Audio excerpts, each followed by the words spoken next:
Hey, what's up gentlemen and ladies? Welcome to another Final Fantasy discussion, and today I got another Final Fantasy 15 character video for you guys, but first I just wanted to give you guys a small little update. So pretty much all summer long I managed to get at least one video out every 2 days for you guys, if not more, and I'm really proud of that. But with school starting back up for me yesterday actually, I'm not sure if I'm going to be able to keep that up. I'll definitely try and keep it going for as long as I can, but don't be surprised if I go 2 or so days without posting, since now I'm going to be a lot busier.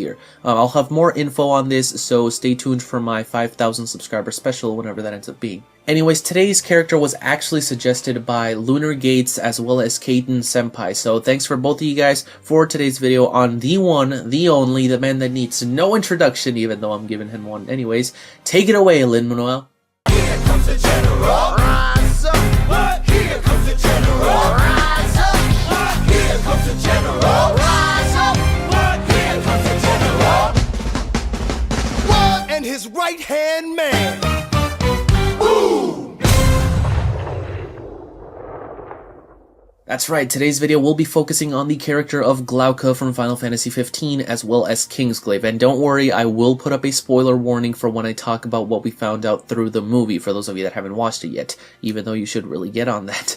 Now, to begin, we first saw Glauca back in E3 2013. He was seen talking to Ravis presumably during or shortly before the Insomnia invasion, since that is the main part where we have seen him. And this is because Glauca is, I know, shocker, a general, hence the name. He actually is basically the highest ranking person in the Niflheim army and has a lot of power even when compared to the actual rulers of the Empire. At the top of everything, you basically have Emperor Idolus, who is the monarch of Niflheim, and directly below him are two people, Arden, the head of government with the title of Chancellor, and Glauca with the title of General, both of whom have more or less the same amount of power. Arden then rules over the governors and researchers, which includes Verstal, and Glauca controls the army and captains, which includes Arania. As we see in the first scene of Kingsglaive, Glauca is one of Niflheim's heavy hitters. He was present during the Tenebrae invasion as well as later on in obviously the Lucis one, which is where he gets most of his actual screen time. Now, in terms of his name, Glauca comes from the Greek Glaucus, which is actually a color meaning a grayish blue, and this is where I do have to put up the spoiler warning for Kingsglaive Final Fantasy 15, so for any of you that have not watched the movie and don't want to know what happens, now is your time to skip this part. You have been warned.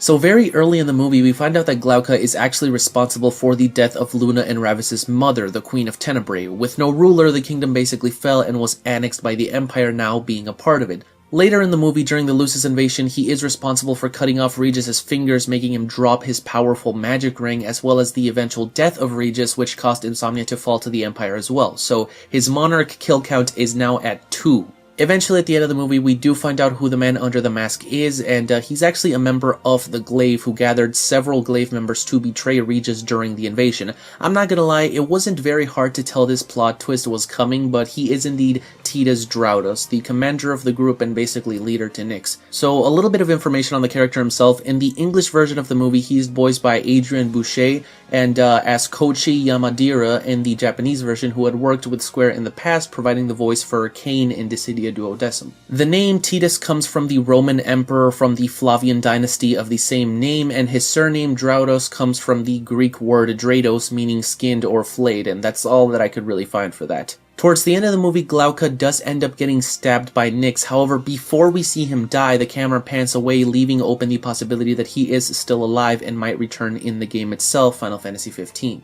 And that's about all that we know regarding General Glauca. As usual, let me know in the comments which Final Fantasy 15 character you'd like to see me cover next, and you might get a shout out in my next video. I don't think that we have that many left, honestly, just Cid, Luna, Noctis, Ravis, and Verstal, if I'm not mistaken. So tell me which of those you would like to see.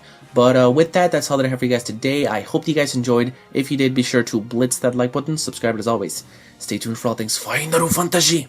See you guys.